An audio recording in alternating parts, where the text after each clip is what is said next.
Good evening. Lecture start करते हैं। कल हम लोग ने देखा how to prepare job labour card. आज हम लोग देखेंगे आगे हम लोग स्टार्ट करते हैं। अभी the costing department then computes the labour cost to be allocated to each job as per the formula. तो कॉस्टिंग डिपार्टमेंट बाद में लेबर कॉस्ट कैलकुलेट करते हैं जो अपने को एलोकेट करना है ये फॉर्मूला यूज़ करके। Labour cost of each job equal to time spent into wage rate. तो क्या फॉर्मूला है? लेबर कॉस्ट कैलकुलेट करने के लिए जितना टाइम स्पेंड किया है उसको वेज रेट से मल्टीप्लाई करेंगे। The total time spent on all job per day by worker is also reconciled with the total period of attendance as per the attendance record. तो जो भी टोटल टाइम है सभी जॉब को जो लगा है वर्कर ने लगाया है उसको हम लोग रिकनसाइल करेंगे, उसके अटेंडेंस रिकॉर्ड से हम लोग रिकनसाइल करेंगे। नेक्स्ट अभी स्टार्ट होता है आपका advantages. The main advantages of the system are, main advantages देखते हैं। तो जॉब कार्ड और job ticket issued to each worker contains only columns for recording the starting and the finishing time of the job issued to him, but also serves as an authority to the workers to carry out the job stated therein। तो job card में सिर्फ columns नहीं होते जिसमें वो starting और ending का time record करता है, लेकिन उसमें अथॉरिटी होती है वो काम करने की। The job card also gives necessary instructions to the worker regarding the work to be done. Job card में इंस्ट्रक्शंस भी होते हैं जो हम लोग वर्कर को देते हैं उसको क्या काम करना है उसके regarding. It ensures direct allocation of labour cost against each job और ऑपरेशन। तो वो लेबर कॉस्ट को एलोकेट करता है हर एक जॉब ऑपरेशन के against. In other words it facilitates the computation of the labour cost of each job और operation. दूसरे वर्ड्स में वो कंपटीशन फैसिलिटेट करता है लेबर कॉस्ट का हर एक जॉब जो है ऑपरेशन के लिए हम लोग कर रहे उसका लेबर कॉस्ट कैलकुलेट करने के लिए फैसिलिटेट करता है। It facilitate concurrent costing as the job card is handed over to the cost office soon after the job और ऑपरेशन इज ओवर। तो वो कॉन्करेंट कॉस्टिंग फैसिलिटेट करता है क्योंकि जो जॉब कार्ड है हम लोग हैंड ओवर करते हैं कॉस्ट ऑफिस को। जैसे जॉब ख़त्म होता है हम लोग हैंड ओवर करते हैं कॉस्टिंग डिपार्टमेंट के लिए ताकि फर्दर उसका कॉन्करेंट कॉस्टिंग हो जाए। It facilitates the reconciliation of the time book and time kept. तो वो रिकन्साइल करता है कितना टाइम हम लोग ने एस्टिमेट किया था और कितना टाइम लगा है उसका रिकन्सिलेशन फैसिलिटेट करता है। It provides a link between production control and costing. वो लिंक प्रोवाइड करता है प्रोडक्शन कंट्रोल में और कॉस्टिंग में। बाद में disadvantages. The cheap drawbacks of this system is that the paper work becomes heavy where a worker has to perform several jobs or operation। तो main जो डिसएडवांटेजेस है इस सिस्टम का वो है पेपर वर्क उधर हेवी बन जाता है क्योंकि वर्कर को बहुत सारे जॉब्स करने पड़ते हैं उसके ऑपरेशंस के रिगार्डिंग। नेक्स्ट पॉइंट है job card for each job. अभी हम लोग ने ऊपर जो देखा वो था job card for each worker, job card for each worker. अभी हम लोग देखेंगे job card for each job, मतलब वो था क्या हर एक वर्कर के लिए अलग अलग जॉब कार्ड, और अभी हम लोग जो देख रहे हैं वो हर एक जॉब के लिए एक अलग जॉब कार्ड। ओके, तो हम लोग स्टार्ट करते हैं। Meaning when a job card is prepared for each worker as explained above, it is not possible to directly compute the total labour cost for each job. तो अगर हम लोग job card बनाते हर एक वर्कर के लिए, तो अपने को हर एक जॉब की लेबर कॉस्ट कैलकुलेट करना पॉसिबल नहीं होता, इजीली पॉसिबल नहीं है। The costing department has to prepare a summary of the job card of all workers to determine the total labour cost of the each job. तो costing department को क्या करना पड़ता है, समरी बनानी पड़ती है जॉब कार्ड्स की, जिसमें हर एक वर्कर कितना टाइम दे रहा है हर एक जॉब को, वो समराइज करना पड़ता है। Some organisation therefore prepare a job card for each job. तो कोई ऑर्गेनाइजेशन इसके लिए जॉब कार्ड बनाता है हर एक जॉब के लिए। The job card moves with the worker from one job to another. तो जॉब कार्ड हर एक वर्कर से आगे जाता है, जैसे जैसे काम उसका नया नया आता है उसको नया नया कार्ड मिलते जाता है और हर एक वर्कर की उसमें एंट्री होती है।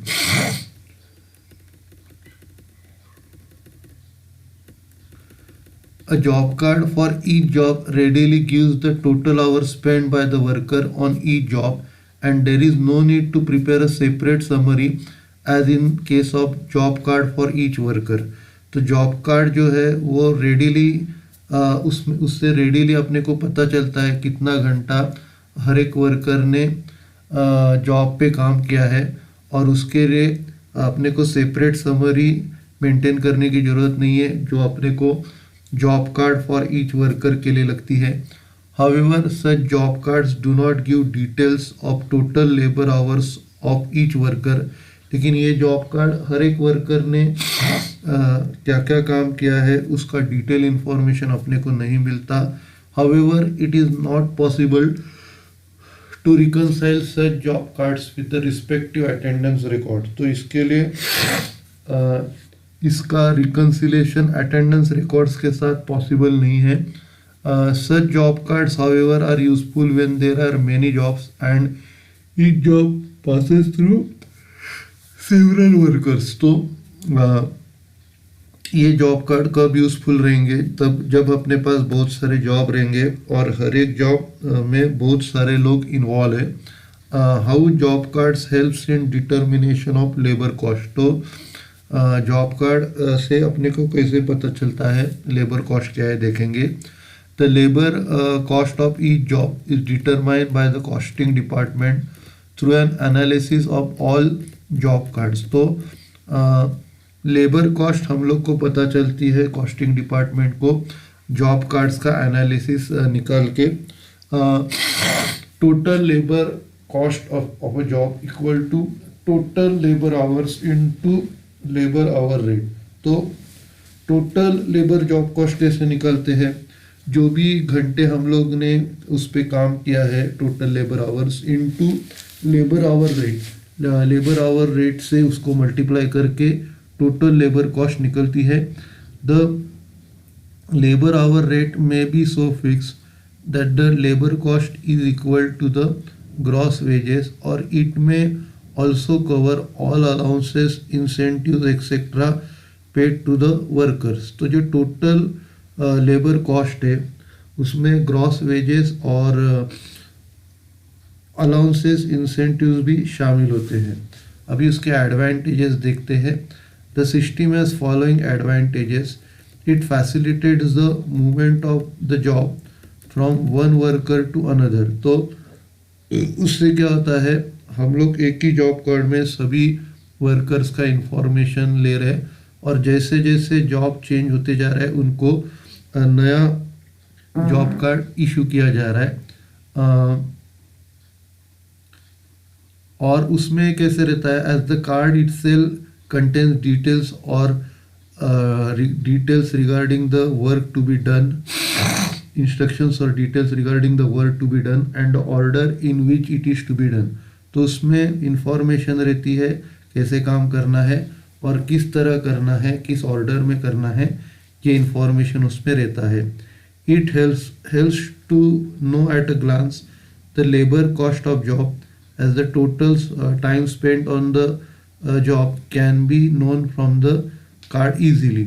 uh, उससे अपने को पता चलता है कि हर एक जॉब के लिए कितना टाइम स्पेंड किया है. It is this reason that a job card for each job is also called as labour cost card. तो ये रीज़न के वजह से जॉब कार्ड को हम लोग लेबर कॉस्ट कार्ड भी बोलते हैं. Under this system there is no need for preparation of separate abstract of job cards for cost purposes. तो ये सिस्टम में अपने को सेपरेट एब्स्ट्रैक्ट बनाने की ज़रूरत नहीं है, जो हर एक जॉब के लिए अलग अलग जॉब कार्ड बनाते हैं. As the labour cost of each job can be known from the concerned job card itself. Labour cost जो लगती है हर एक जॉब के लिए, वो उसी जॉब कार्ड से अपने को समझ में आती है. It helps in controlling labour cost. उसकी हेल्प मिलती है लेबर कॉस्ट कंट्रोल करने में. The following system this system suffers from the following drawback.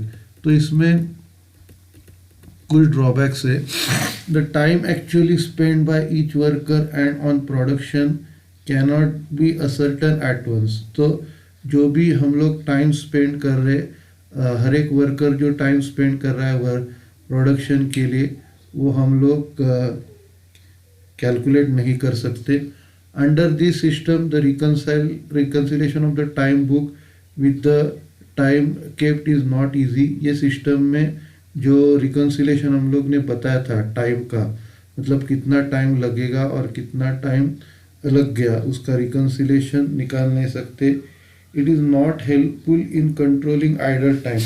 उससे हम लोग आइडल टाइम को कंट्रोल नहीं कर सकते.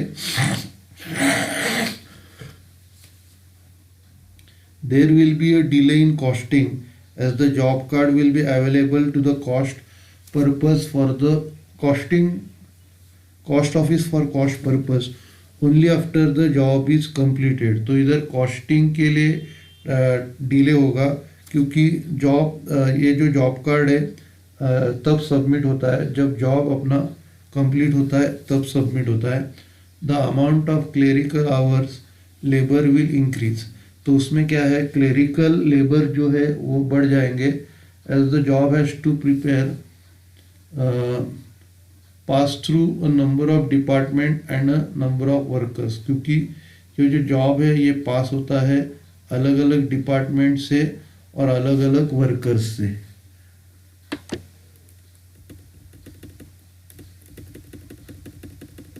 बाद में नेक्स्ट क्वेश्चन है ओवर टाइम.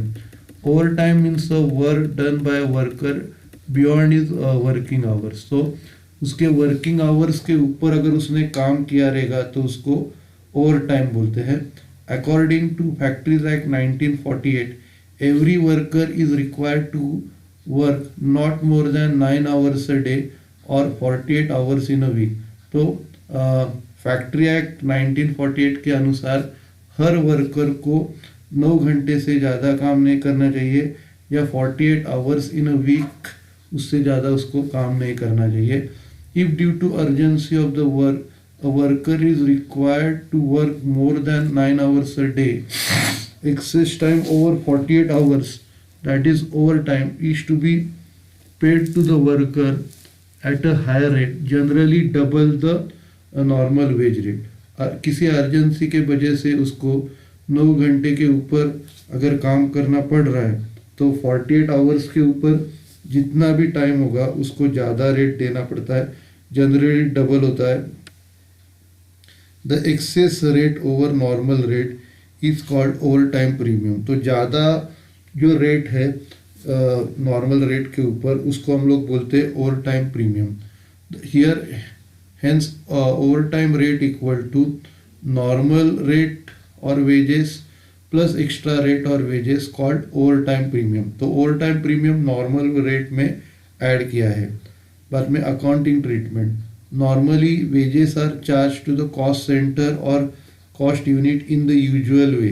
ज़्यादा करके जो नॉर्मल वेजेस है हम लोग चार्ज करते कॉस्ट सेंटर में एक नॉर्मल जो तरीका है उससे द एक्स्ट्रा वेजेस और over time premium is treated as explain below.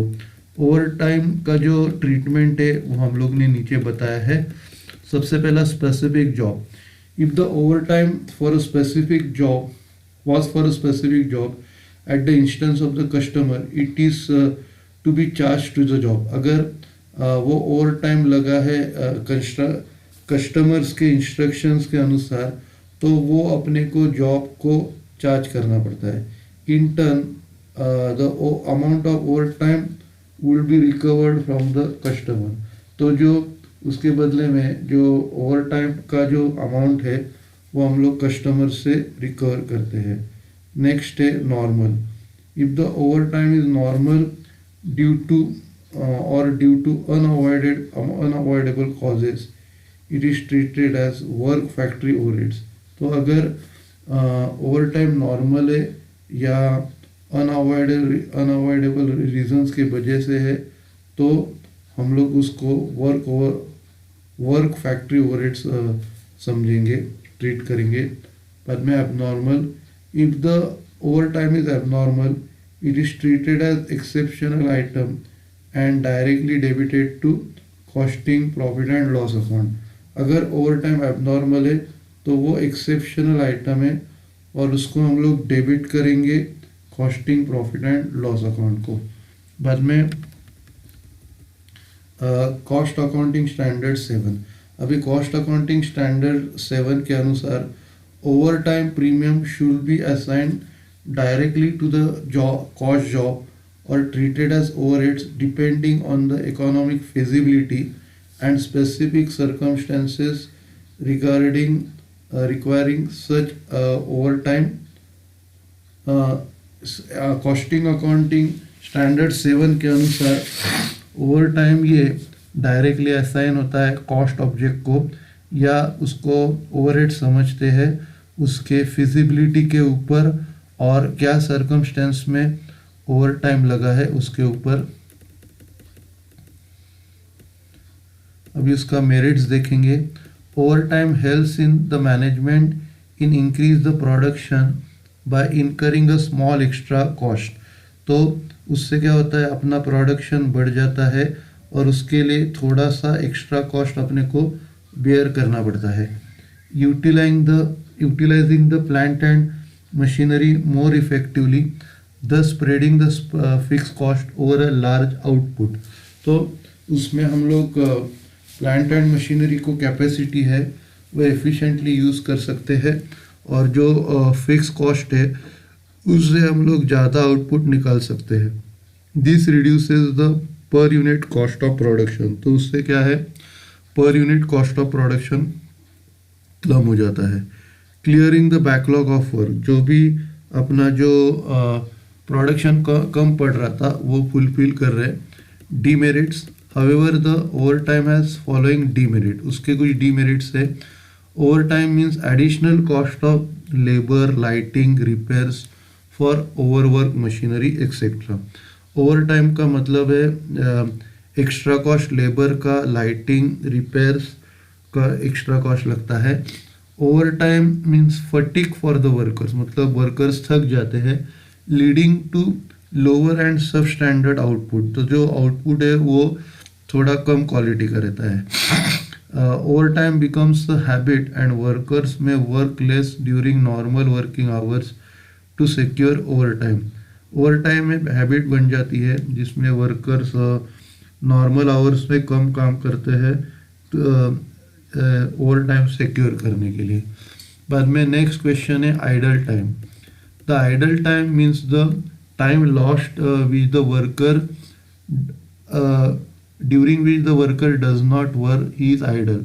तो आइडल टाइम मतलब वो टाइम जिसमें जो टाइम अपना लॉस्ट होता है और वर्कर कुछ काम नहीं करता, वो आइडल बैठता है। However still the worker has to be paid the wages even for such idle time. तो ऐसे आइडल टाइम के लिए भी वर्कर को अपने को वेजेस पे करने पड़ते हैं। Thus it is a double loss for the concern, तो ये कंसर्न को डबल लॉस है। It should be noted that idle time does not include the period of the worker is on leave और weekly off etcetera. आपको ये ध्यान में रखने का है कि idle time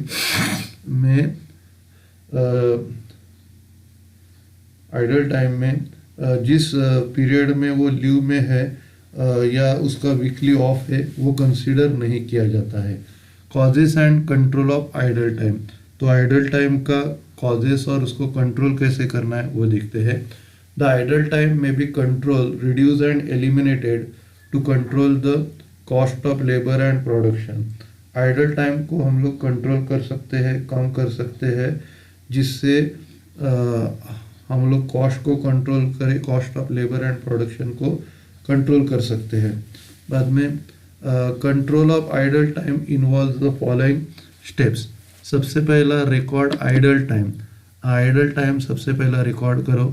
first it is necessary to record idle time on the job card और separately on idle time cards. तो सबसे पहला आपको आइडल टाइम रिकॉर्ड करना है जॉब कार्ड्स के ऊपर या जो टाइम कार्ड सेपरेटली रखे उसके ऊपर। बाद में आइडेंटिफाई एंड क्लासीफाई कॉजेस। बाद में कॉजेस आपको आइडेंटिफाई करना है और क्लासीफाई करना है। Next the causes giving rise to identified should be identified. तो जो भी कॉजेस है जिससे आइडल टाइम हो रहा है उसको आइडेंटिफाई करना है। आप क्या करो, इधर तक पढ़ के लो, बाद में हम लोग आगे बढ़ते हैं।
ओके, हम लोग आगे बढ़ते हैं। The causes can be classified into following categories. तो उसके जो कॉजेज है हम लोग ये कैटेगरीज में क्लासिफाई कर सकते हैं। सबसे पहला production cause, that is machine breakdown, power failure, waiting for work, tools, material और इंस्ट्रक्शन एक्सेट्रा। प्रोडक्शन कॉज में मशीन का ब्रेकडाउन हो सकता है, पावर फेलियर, लाइट जा सकती है, वेटिंग फॉर वर्क, काम के लिए वेट कर सकते हैं। बाद में टूल्स के लिए टूल्स या मटेरियल्स के लिए वेट करते हैं या इंस्ट्रक्शन के लिए वेट करते हैं, तो वो प्रोडक्शन कॉजेज है। एडमिनिस्ट्रेशन क्लॉजेस जिसमें poor planning, bad labour relations leading to strikes, lockout etcetera. Planning बराबर नहीं रहता जिसमें लेबर रिलेशन खराब हो सकते हैं, जिससे स्ट्राइक हो सकता है, लॉकआउट हो सकता है। Economic causes that is depression in the economy leading to fall in demand and production, जिससे इकोनॉमी में डिप्रेशन आ सकता है, डिमांड कम हो सकती है, उससे प्रोडक्शन कम होता है, और shortage of funds to buy raw material और to repair machinery and so on. अपने पास फंड्स का शॉर्टेज हो सकता है रॉ मटेरियल परचेस करने के लिए या मशीनरी रिपेयर करने के लिए, वो भी प्रॉब्लम हो सकता है। बाद में take action, action should be taken after identifying causes as explain below. तो एक बार कॉजेज आइडेंटिफाई करने के बाद आपको एक्शन लेनी है। तो सबसे पहला, production causes of idle time can be avoided by regular maintenance of machine, the setting up internal sources of power generation, proper planning of production in advance, proper planning of material purchase etcetera. तो जो production causes है हम लोग avoid कर सकते हैं machine का regular maintenance रख के, बाद में पावर जनरेशन का इंटरनल सोर्स रख के, या प्रोडक्शन का प्लानिंग एडवांस में करके, और मटेरियल परचेस का प्लानिंग करके हम लोग ये प्रॉब्लम सॉल्व कर सकते हैं। Administrative causes of idle time can be control by proper planning, by establishing good labour relation, labour management relations etcetera. तो ये एडमिनिस्ट्रेशन कॉस्ट एक अच्छा लेबर मैनेजमेंट रिलेशनशिप एस्टेब्लिश करके हम लोग सॉल्व कर सकते हैं। बाद में economic causes of idle time can be control to some extent by long term planning and diversification of products etcetera. तो जो इकोनॉमिक कॉजेस है हम लोग वो कंट्रोल कर सकते हैं लॉन्ग टर्म प्लानिंग करके या प्रोडक्ट्स को डाइवर्सिफाई करके। बाद में आइडल टाइम अकाउंटिंग के types, for the purpose of accounting idol time is classified into normal idle time and abnormal idle time. तो आइडल टाइम को क्लासिफाई कर सकते हैं एक नॉर्मल आइडल टाइम में और एबनॉर्मल आइडल टाइम में। सबसे पहला normal idle time. Normal idle time is the time lost in walking from the gate to the place of work. तो नॉर्मल आइडल टाइम मतलब जो टाइम अपना लॉस्ट हो गया है गेट से लेके प्लेस ऑफ वर्क पे चलते जब आ रहे तब। टी और lunch break, time taken to set up and start the machine, waiting for material, tools और instructions, interval between two job etcetera. तो इसमें क्या क्या है, टी और लंच ब्रेक है, बाद में मशीन का सेटअप और स्टार्टअप करने के लिए जो टाइम लगता है वो है, बाद में मटेरियल, टूल्स और इंस्ट्रक्शन के लिए वेट करते तब है, और दो जॉब्स में जो इंटरवल रहता है उसमें भी होता है। It is called as unavoidable idle time. उस टाइम को हम लोग बोलते हैं अनअवॉइडेबल आइडल टाइम। उसके बाद जो अगला है abnormal idle time. Abnormal idle time is the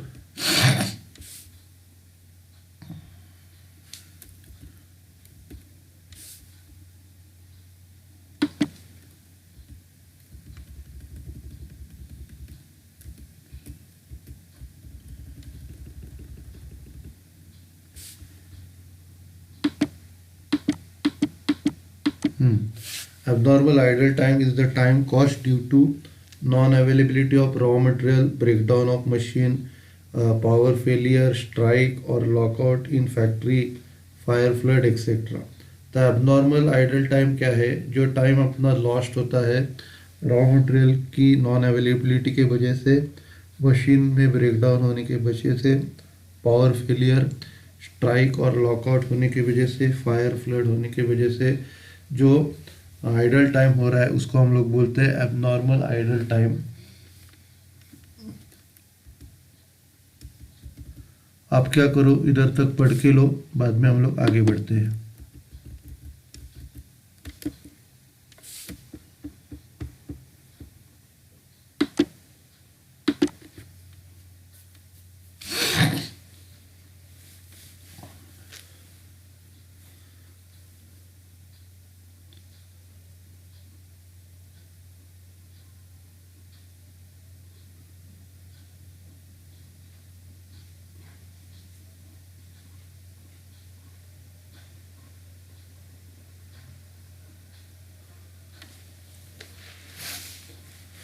okay, हम लोग आगे बढ़ते हैं।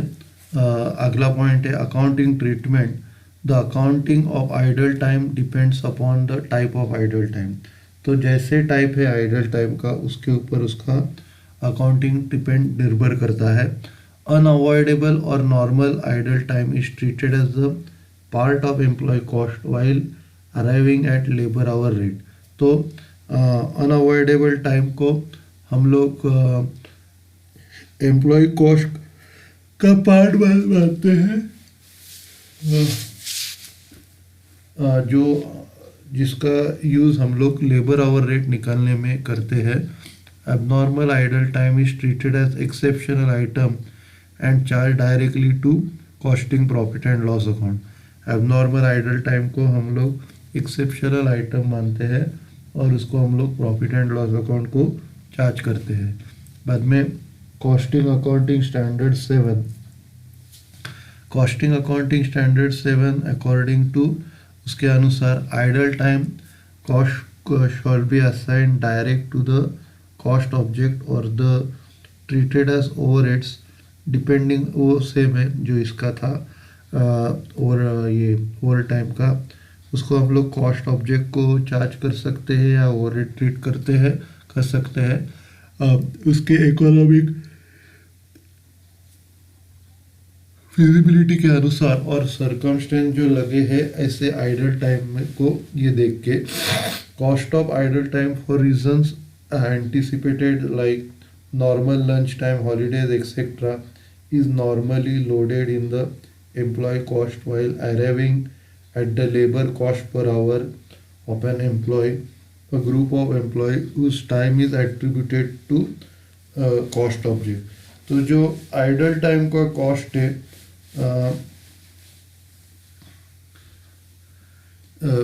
जो अपने को लगता है एंटिसिपेटेड रीजंस के लिए, जैसे नॉर्मल लंच टाइम है, हॉलीडे है, ये हम लोग एम्प्लॉय कॉस्ट में इंक्लूड करते हैं। तो उसका यूज़ अपने को कॉस्ट पर आवर निकालने में होता है। तो और वो हम लोग ये कॉस्ट एट्रीब्यूट करते हैं कॉस्ट ऑब्जेक्ट को। बाद में नेक्स्ट क्वेश्चन है labour turnover ratio.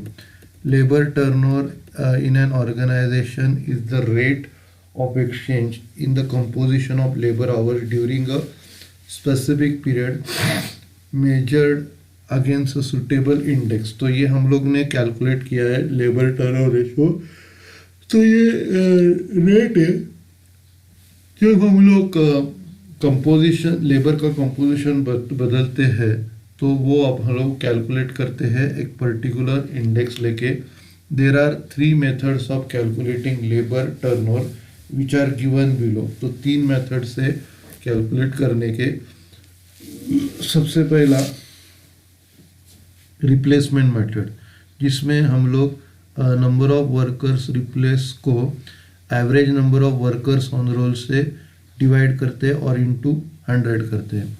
Separation method, separation method में न्यूमरेटर में number of employees left plus number of employ discharge, कितने ऑर्गेनाइजेशन छोड़ के गए हैं, अपॉन एवरेज, नीचे का सेम ही रहता है, average number of employees on the roll into 100। और फ्लक्स मेथड में ऊपर का जो सेपरेशन है प्लस एडेड, तो number of employees separated plus number of employees added वो न्यूमरेटर में रहेगा। डिनोमिनेटर में average number of employees on roll into 100 करेंगे। बाद में the main causes of labour turnover in an organisation. अभी ये जो लेबर टर्नओवर के जो कॉजेस है वो हम लोग देखेंगे। सबसे पहला पर्सनल कॉजेस, कुछ कॉजेस पर्सनल होते हैं उसके बाद दूसरे है अनअवॉइडेबल कॉजेस, जिसको हम लोग अवॉइड नहीं कर सकते, और तीसरे है अवॉइडेबल क्लॉजेस। आप क्या करो, इधर तक पढ़ के लो, बाद में हम लोग आगे बढ़ते हैं।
ओके, हम लोग आगे बढ़ते हैं। Personal causes are those which induce or compel workers to leave their job. तो पर्सनल कॉजेज जो है, जो वर्कर्स को कंपेल करते हैं अपना जॉब छोड़ने के लिए, जैसे change of job for betterment, अच्छा जॉब मिल रहा है तो ये जॉब छोड़ते हैं। Premature retirement due to ill health और ओल्ड एज। हाँ, अगर हम लोग बूढ़े हो गए या बीमार है तो हम लोग रिटायरमेंट आने से पहले जॉब छोड़ते हैं। Domestic problem and family responsibilities, अपने कुछ घर के प्रॉब्लम है या फैमिली की कुछ रिस्पॉन्सिबिलिटीज़ है, इसके लिए जॉब छोड़ते हैं। बाद में unavoidable causes, unavoidable causes are under are those which it becomes obligatory on the part of management to ask one or more employees to leave the organization, जिसमें मैनेजमेंट बताती है एम्प्लॉयज़ को, जॉब एक या ज़्यादा एम्प्लॉयज़ को बताती है जॉब छोड़ने के लिए, जिसमें उसमें सीजनल नेचर, बिजनेस का सीजनल नेचर रहेगा, या शॉर्टेज ऑफ रॉ मटेरियल का शॉर्टेज है, पावर है, slack market for the product के लिए स्लैक मार्केट है, ऐसे रीजंस हो सकते हैं। बाद में change in the plant location अगर चेंज हो गया हो तो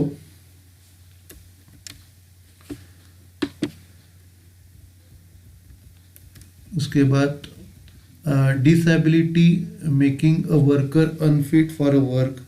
तो अगर कुछ उसको प्रॉब्लम आ गया था जिससे वो डिसेबल है काम करने के लिए। बाद में डिसिप्लिनरी मेजर्स, कुछ उसने डिसिप्लिन तोड़ा रहेगा, या उसका मैरिज हो गया रहेगा, मतलब वो समझो लेडी है और लेडीज़ को मैरिज होने के बाद ससुराल जाना पड़ता है तो मैरिज होता है। बाद में avoidable causes are those which require the attention of management on a continuous basis so as to keep the labor ratio as low as possible, such as, अभी अवॉइडेबल कॉजेज ये होते हैं जिसमें हम लोग लेबर टर्नओवर रेशियो अवॉइड कर सकते हैं और जिसके लिए अपने को कंटिन्यूस मॉनिटर करना पड़ता है लेबर के ऊपर, जिससे टर्नओवर उनका कम हो जाए। सबसे पहला डिससेटिस्फैक्शन विद जॉब, कोई वर्कर अगर सेटिस्फाइड नहीं है जॉब से।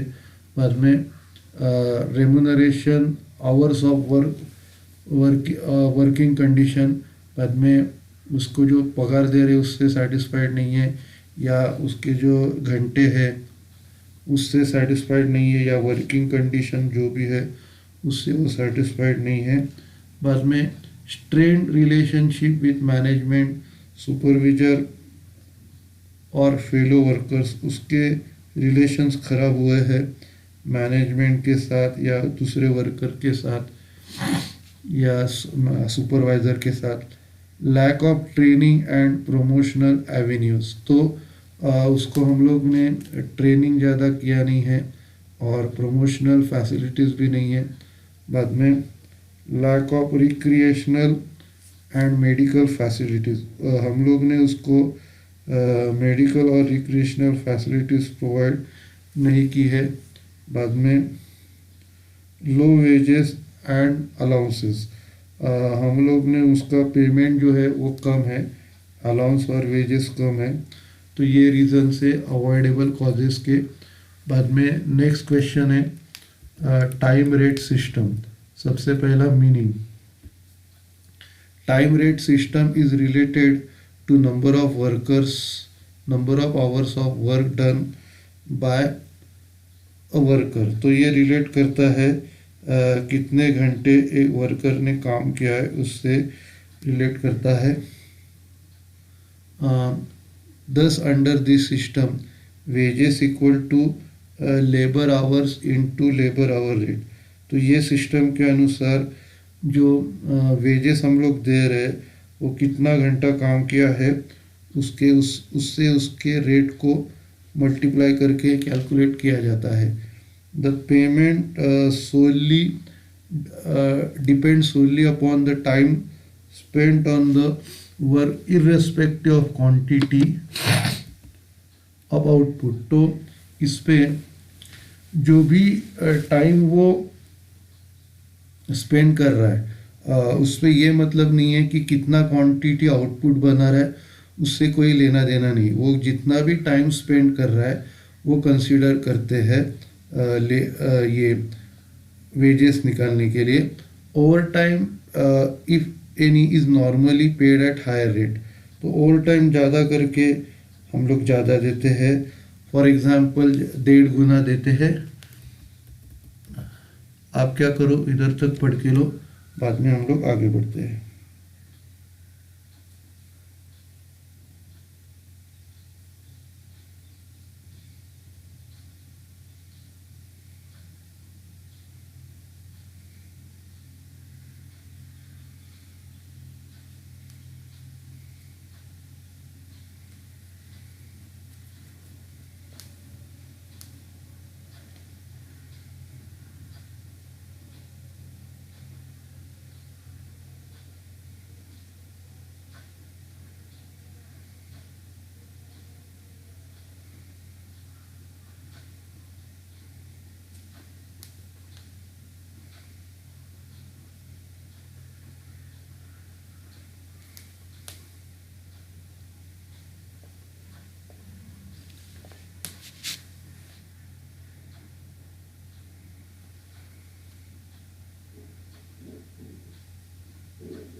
ओके, हम लोग आगे बढ़ते हैं। Idle time if any has also be paid for since the wages are link with the attendance and not with the quantum of work done.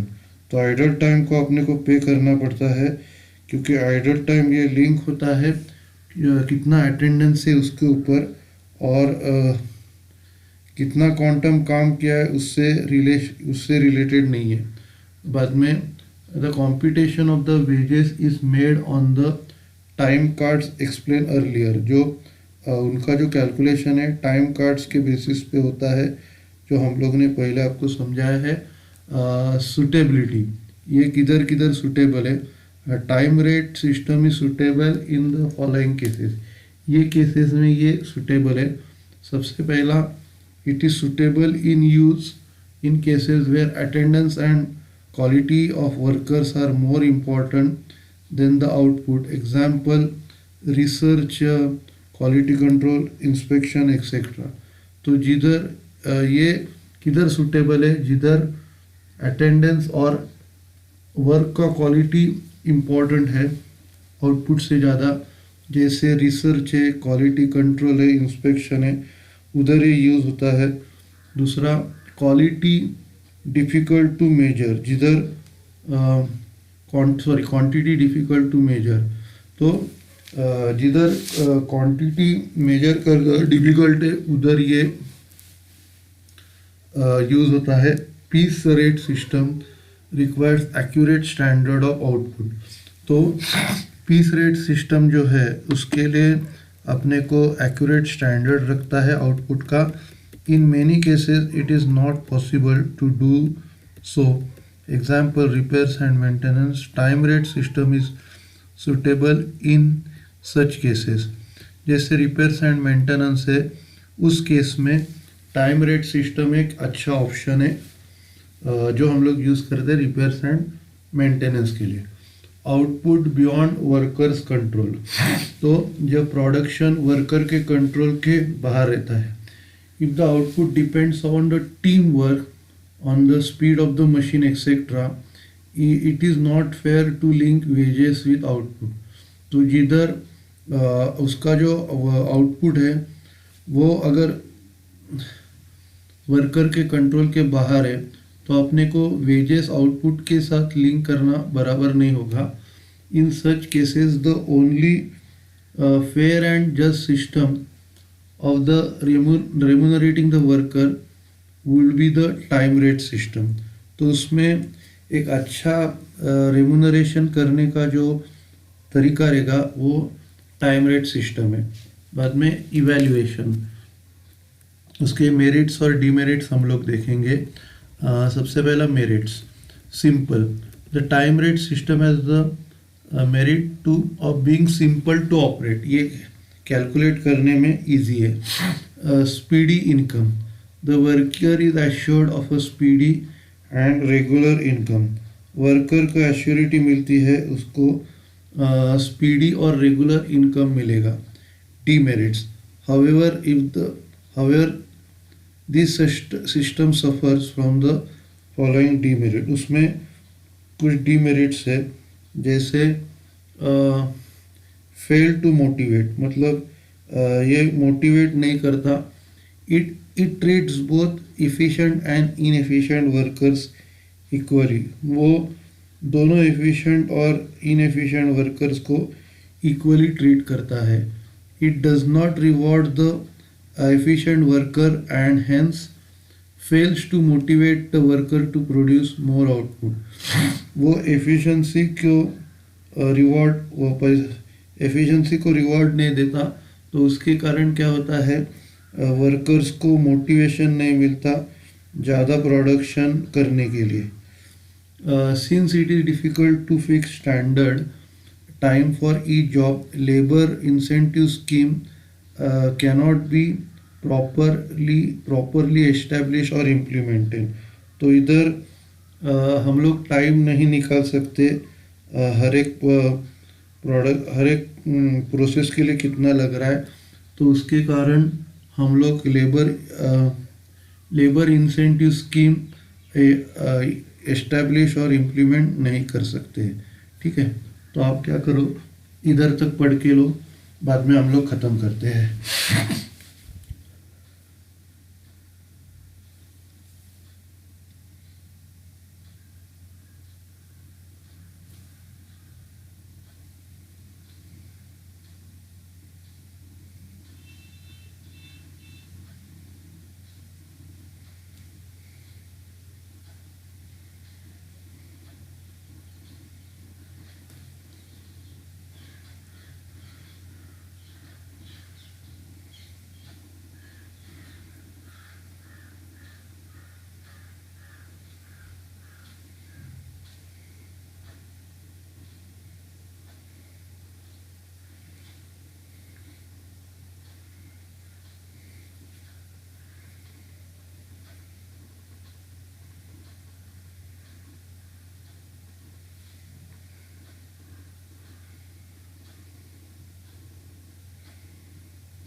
ठीक है, हम लोग खत्म करते हैं। Thank you.